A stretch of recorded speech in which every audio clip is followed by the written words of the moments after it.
Assalamualaikum warahmatullahi wabarakatuh. Baik, di sini saya Febrian Adi Calviano akan menjelaskan tentang definisi produk.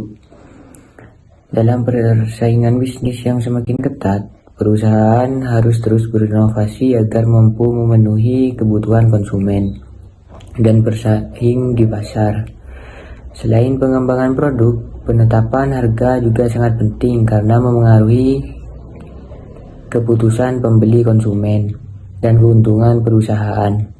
Oleh karena itu, perusahaan perlu mengembangkan produk yang berkualitas dan menetapkan harga yang tepat agar dapat meningkatkan daya saing serta mencapai tujuan bisnis.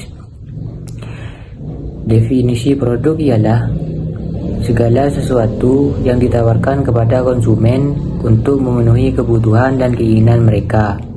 Produk dapat berupa barang, jasa, ide, maupun informasi yang memberikan manfaat bagi pengguna. Paket nilai. Paket nilai adalah keseluruhan manfaat yang diterima konsumen dari suatu produk. Nilai tersebut meliputi nilai fungsional, emosional, sosial, ekonomis, dan pelayanan. Paket nilai yang baik dapat meningkatkan kepuasan dan loyalitas pelanggan. Klasifikasi barang dan jasa. Barang dibedakan menjadi barang konsumen dan industri. Barang konsumen meliputi convenience goods, shopping goods, specialty goods, dan unsold goods. Sementara itu, jasa adalah aktivitas yang memberikan manfaat tanpa menghasilkan kepemilikan barang, seperti jasa pendidikan, kesehatan, dan transportasi. Bauran produk. Bauran produk adalah keseluruhan produk yang ditawarkan perusahaan kepada pasar. Bauran produk terdiri dari lebar, panjang, kedalaman, dan konsistensi produk. Tujuannya untuk memenuhi kebutuhan konsumen yang beragam dan meningkatkan penjualan. Strategi pengembangan produk. Pengembangan produk dapat dilakukan melalui peningkatan kualitas, penambahan fitur, perbaikan desain, diversifikasi produk, inovasi, dan modifikasi produk. Dengan strategi yang tepat, perusahaan dapat meningkatkan kepuasan pelanggan, memperkuat posisi di pasar, dan memperoleh keuntungan yang berkelanjutan.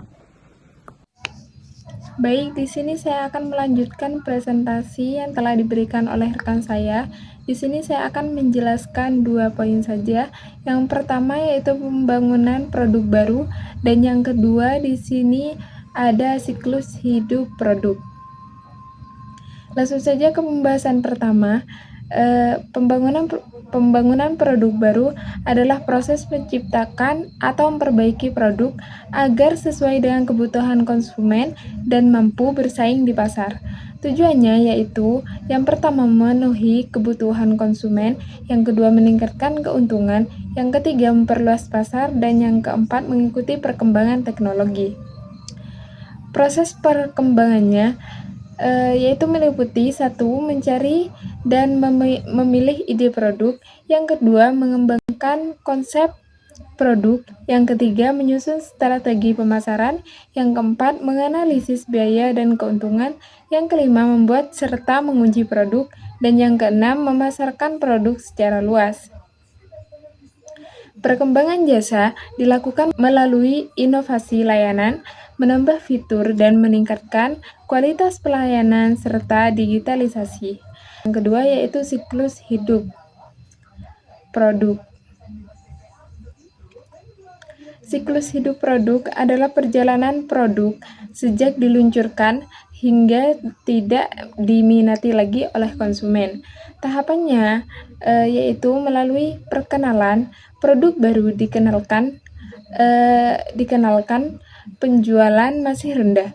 Yang kedua yaitu pertumbuhan. Yang ketiga kedewasaan, dan yang keempat penurunan. Tujuan mempelajari siklus hidup produk yaitu menentukan strategi pemasaran yang tepat, mengetahui kapan harus berinovasi, mengurangi risiko kerugian, dan meningkatkan keuntungan perusahaan. Jadi, perkembangan produk baru dan pemahaman siklus hidup produk membantu perusahaan mempertahankan daya saing dan memenuhi kebutuhan konsumen. Untuk materi yang selanjutnya akan dilanjutkan oleh rekan saya. Yang kelima, identifikasi produk. Identifikasi produk adalah tahap dalam manajemen pemasaran di mana produk diberi identitas yang membedakannya dari produk pesaing. Proses ini terdiri dari 3 elemen utama. Yang pertama, branding atau merek. Seperti nama, logo, simbol, atau desain yang mengidentifikasi penjual dan membedakannya dari kompetitor. Dengan fungsi mengidentifikasi pembuat, menambah nilai produk, mudah dikenali dan diingat konsumen. Yang kedua, ada packing atau kemasan, seperti wadah atau pembungkus untuk melindungi, menyimpan, dan promosi produk, dengan fungsi melindungi dari kerusakan, memudahkan distribusi, alat promosi via desain, memberi informasi produk. Yang ketiga ada labeling. Labeling adalah informasi dicetak pada kemasan yang menampilkan identitas dan penjelasan produk dengan fungsi edukasi seperti komposisi, cara pakai, dan keamanan. Yang keenam, menetapkan harga. Penetapan harga adalah proses menentukan nilai moneter produk yang akan dibayar konsumen. Ini merupakan keputusan kritis karena harga langsung mempengaruhi profitabilitas dan daya saing produk. Tujuan bisnis yang mempengaruhi harga ada 5. Yang pertama, profitabilitas atau target laba, maksimasi keuntungan, return on investment yang diinginkan. Yang kedua ada pertumbuhan pasar, yaitu tingkatkan volume penjualan, luas pangsa pasar, menarik konsumen baru. Yang ketiga daya saing, menjaga posisi kompetitif, mencegah pesaing baru, respons strategi kompetitor. Yang keempat, siklus hidup produk atau perkenalan seperti harga rendah atau tinggi, pertumbuhan atau stabil, dewasa atau kompetitif, dan penurunan atau turun. Yang terakhir ada sosial, yaitu harga terjangkau, keadilan, dan etika bisnis. Metode penetapan harga. Metode penetapan harga dibagi menjadi 5. Yang pertama ada cost plus pricing atau harga sama dengan biaya ditambah keuntungan. Yang kedua ada value based pricing atau harga sama dengan apa yang konsumen rasakan. Yang ketiga ada competitive pricing atau harga sama dengan ikut kompetitor. Yang keempat penetration pricing atau harga awal sama dengan rendah untuk masuk pasar. Yang terakhir skimming pricing atau harga awal sama dengan tinggi untuk produk baru. Alat bantu penetapan harga ada break-even analysis atau titik di mana total pendapatan sama dengan total biaya. Yang kedua ada margin analysis atau persentase keuntungan dari harga jual. Yang ketiga ada price elasticity calculation atau mengukur respon permintaan terhadap perubahan harga.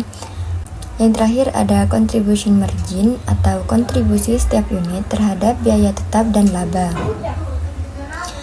Faktor yang mempengaruhi harga ada biaya produksi, permintaan konsumen, harga kompetitor, tujuan bisnis, siklus hidup produk, kondisi ekonomi, regulasi pemerintah.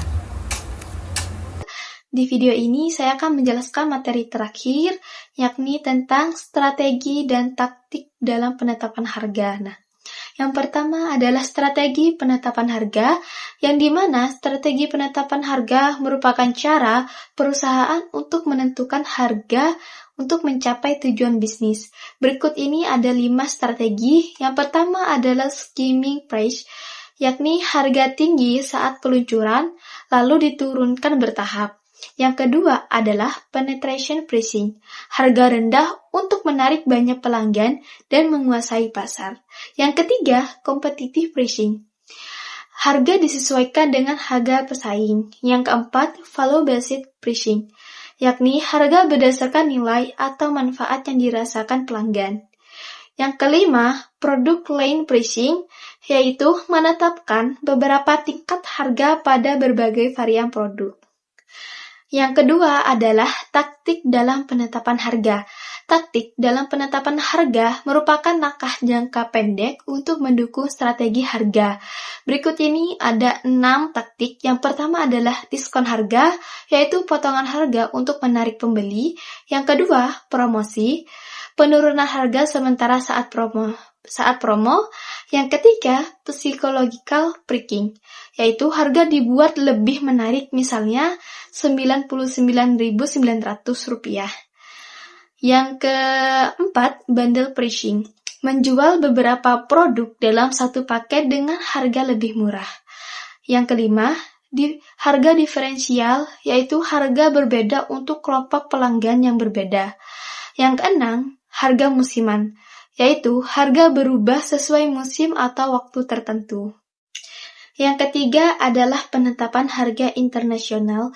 Penetapan harga internasional adalah penentuan harga produk yang dijual di berbagai negara. Berikut faktor yang mempengaruhi. Yang pertama adalah biaya produksi dan distribusi. Yang kedua, nilai tukar mata uang. Yang ketiga, kondisi masyarakat, ekonomi, dan daya beli masyarakat. Yang keempat, peraturan pemerintah. Yang kelima, tingkat persaingan pasar. Nah, berikut ada beberapa strategi internasional. Yang pertama adalah harga standar global, yang artinya harga relatif sama di semua negara. Yang kedua, harga adaptasi lokal, yang merupakan harga disesuaikan dengan kondisi tiap negara. Yang ketiga, harga berdasarkan pasar, yaitu harga mengikuti permintaan dan persaingan di negara tujuan. Jadi, kesimpulannya, produk merupakan barang atau jasa yang ditawarkan untuk memenuhi kebutuhan dan keinginan konsumen. Perusahaan perlu memahami klasifikasi produk, pengembangan produk baru, siklus hidup produk, serta identifikasi produk agar mampu bersaing di pasar. Selain itu, penetapan harga menjadi faktor penting dalam pemasaran karena mempengaruhi daya saing dan keuntungan perusahaan. Dengan strategi dan taktik harga yang tepat, perusahaan dapat menarik konsumen dan meningkatkan penjualan dan juga mencapai tujuan bisnis secara optimal. Sekian video penjelasan dari kelompok kami. Jika ada salah kata, kami mohon maaf sebesar-besarnya. Wassalamualaikum warahmatullahi wabarakatuh.